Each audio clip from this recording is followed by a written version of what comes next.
Welcome to the Exec Exchange, 15-minute podcast in which a leader from the water sector shares a story to inspire, inform, and educate other water sector leaders from around the globe. My name is Piers Clark, and my guest today is John Macabinta, a manager at the Metro Cebu Water District, or MCWD, in the Philippines. John, wonderful to have you join me. Thank you, Piers, for having me here. Now, we start by jumping straight into learning a little bit about your background. So take me back. What did you study at university? How did you get into the role that you're in today? I started as an electrical engineer in this power corporation. We are a constructor of a power plant. And then I got into Metro Cebu Water District just a few years after that. And I've been with the company for 23 years now. And so far, they have given me this role that allow me to be involved with different water utilities and different sectors in the water industry. Maybe you'll be there for another 23 years. Let's see. Now, let's talk about what is MCWD. Where is it and what does it do? Who does it serve? MCWD is a government-owned and controlled corporation. We have been in this service for 50 years now.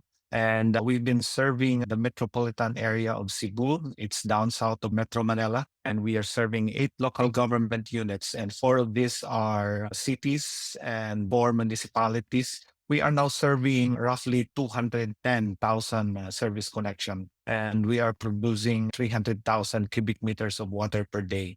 We are one of the biggest water district here in the Philippines as well. 200,000 connections. That's what, 500,000 people served? Yeah, we are serving roughly 500,000 people here in Metropolitan Cebu. Wonderful. Now, there's a few things I want us to talk about today, but one of the key ones is that you have been a mentor in the Asian Development Bank's program for mentors and mentees, the twinning program, the thing that's called WAP for our water operators partners for resilience. You have been a mentor in that program working with a water district in Nepal. Can you just talk me through some of the detail of that, who the mentee is and the sort of services that you've been providing to them? We are the mentor for this for our project, and Kawasoti Water Utilities Committee, or KWUC, is our mentee. And we were engaged with this since October last year. We signed a formal memorandum of understanding to pursue a certain aspect of improvements in their water management, namely NRW management, and developing a GIS map for them, as well as providing them with a business plan for their operations. So we just recently came back from that exchange visit, and we have been glad that they are so cooperative. In fact, we hired 2 additional personnel just purposely for this project. It has been great thus far, and we're looking forward for this project to be a success. Okay, so I get the impression that Cebu is a cosmopolitan sort of city that you're serving. In Kathmandu, which is where your mentee is based, or it's near to Kathmandu, it's a very different dynamic. What are the similarities? What are the differences between the 2 organizations? We have been through increasing non-revenue water, and they have been as well one of the largest water utility in their municipality, but there's really a big gap in terms of number of service connection. They have about 9,000. But considering that they have been there for about 26 years as well, we want to show them that there are still areas that they can grow. They are an order of magnitude smaller than you. You said they've got 9,000 connections compared to your 200,000, and it's all around non-revenue water. Okay, so you've been there for your first visit. This is relatively early stages in the twinning program. And so you're still, I assume, scoping out exactly what value you're going to bring. Has it become clear where you can contribute knowledge and expertise that will make a tangible difference? Yes, we have already identified 3 focus areas. One of these is pressure management. And as I mentioned earlier, developing their GIS, and we are training the people that they have. We are making as well a business plan for them for the next 5 years of their operation. So in a sense, we are already in the middle of the project right now, and they have been engaging with us, making sure that this program is going as expected. Wonderful. Do you think there'll be any learning that you will take back into MCWD? I get that you're really the mentor feeding the mentee. Is there any flow back of learning that you think will come?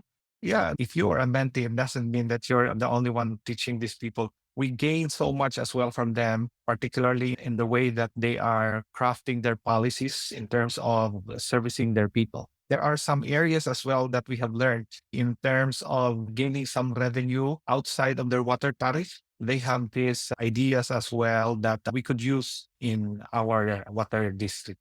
So again, this flow of information and knowledge is not a one-way street, but we as well is taking some knowledge away from them. That's very good to know. Actually, we will be doing a similar discussion with the folks from Nepal, so we'll get that perspective as well. Now, I want to move us on to a different topic. One of the things I know that you're particularly keen on is around the regulatory environment and what works and what doesn't work inside that and how that impacts the wider infrastructure that we have in the water space. Let me start by asking you an open question. How do you feel the regulatory environment is working at the moment? If you were giving it a mark out of 10, what mark would you give it? At this current state, I say it would be 5. Since the regulatory policies, in a sense, is outdated, we must amend some of the aspects of the law or the mandate that we have. It is very important that we integrate developments and certain changes in the environment and in the political climate as well. We should make the policy stronger for the water district to operate with autonomy, with the real autonomy. So my thinking is really to make an amendment on the certain areas of the law that govern a water utility here in the Philippines. And just to be clear, we are talking specifically about the regulatory environment in the Philippines. But of course, the reason I ask you the question is because actually around the world, we've got challenges with the regulatory environment that utilities are working in. Now, what's that law that you would specifically like to see changed in the Philippines? You know what? Way back in 2023, I saw you in Singapore International Water Week. You were the facilitator of that roundtable. And one thing that I've learned from that engagement is that we water utilities have very similar challenges, and we have as well very similar opportunities. The way I understand this is that first world countries, they are supported by the national government in terms of financing for infrastructure development and improvement in their system. We here in the Philippines, we are left to our own selves. Our law tells us that you have to source your own funding, you generate your own revenue, and with that, you have to flow it back to the investment for infrastructure. And the problem with that is that when we apply for water tariff adjustment, we're taking so long for us to be approved. And if ever we are approved, it's not that much as we needed for our projects to be properly implemented. So I think in terms of regulation, there must be a support from the national government, from the regulator to fund as well or provide grant or subsidy for our infrastructure projects so that we can sustainably operate our system. I love it. And at the risk of repeating what you've just said, let me paraphrase that for you. So in the Philippines, you, the water district, have the absolute full and complete responsibility for finding the funding that's necessary to put in place the infrastructure and the services to provide water and wastewater services to the communities you serve. You're very happy doing that.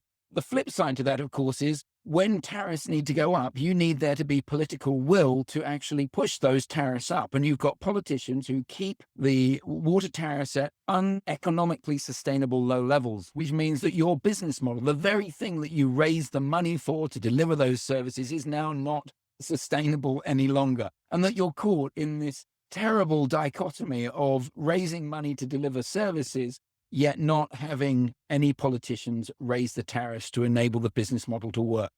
You can probably only say, yes, Piers, you're roughly right on that. But what's your comment on that little summary of the position we're in? Have I got it right? You've hit the nail on the head, Piers, and it's the exact thing that is happening here in the Philippines. And that's the one thing that we want to be changed here. If you want us to fund our own infrastructure projects, our operation, give us the real value for water. Now, that's the one thing I learned as well back here in Manila in ADB, that we do not put the real value for water. We want to change the perspective of the politician to see the real value for water, that this is the real cost. It's not just we are increasing our tariff, we are providing a better service for everyone. Hopefully, there are some amendments in our law that would create such an avenue for us to thrive. John, your passion and your frustration and anger, if I might say so, is coming through. I'm getting the sense of it. And whilst, yes, obviously the regulatory issues are quite specific to the Philippine environment that we just talked about. That bigger question about how do we value water is a universal global issue. And we've got some other speakers who are going to talk specifically again on that topic of the value of water. Now, we're coming to the end of our time, and I do like to finish with a bit of a personal question. I like to know something that you wouldn't normally share. So, John, my question to you, slightly cheeky though it is tell me, when did you last cry? So I was in Nepal, as I said. We've been there for 10 days. And this last Sunday, our church here celebrated Father's Day. And for the first time, my 14-year-old daughter sent me a message appreciating what I have done for the family for her. She appreciated how I drive her around every time. She appreciated the jokes that I had. And she appreciated the help that I gave her when she studies her math. She told me that I am her human calculator. So those kind of things. And it really touched me. For the first time, my daughter expressed this to me, and it really touched my heart. And I kind of had this teary-eyed experience. And it's kind of lonely out there in Nepal. You're out there working and doing these things, and you got that message from your child. It's really touching. I love that sharing that you've just given is so nice. And the bit I particularly took was that your daughter said she liked your jokes. So few daughters like their dad's jokes. That's got to be a wonderful moment. Thank you for sharing. You have been listening to the Exec Exchange with me, Piers Clark, and my wonderful guest today has been John Macabinta from Metro Cebu Water District, or MCWD, in the Philippines. I hope you can join us again next time. Thank you.